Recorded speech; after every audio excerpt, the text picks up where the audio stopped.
Hi, my name's Manfred Lenz. I'm the product manager here at Seco Tools for hole making products. Back in 2014, we've added a new solid carbide drill to our product line, the universal drill.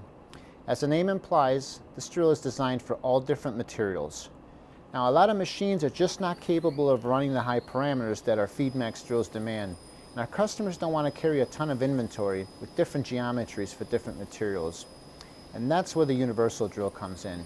With up to 12 times diameter lengths, it can run on lower horsepower machines, cover most materials, and can be easily reconditioned. We've already had the 3 and the 5 times D, and this year we're adding the 8 and 12 times D.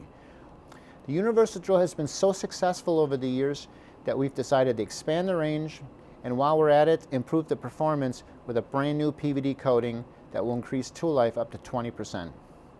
Now, we stayed with the same proven geometry, a very free cutting 140-degree point angle, 4-facet drill point, excellent centering capabilities. All of our drills have single land margins except the 12 times D.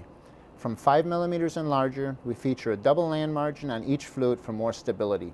So if you're looking for the latest technology in a solid carbide drill that can keep your drill inventory low and put more money in your pocket, our new universal drill is the right choice.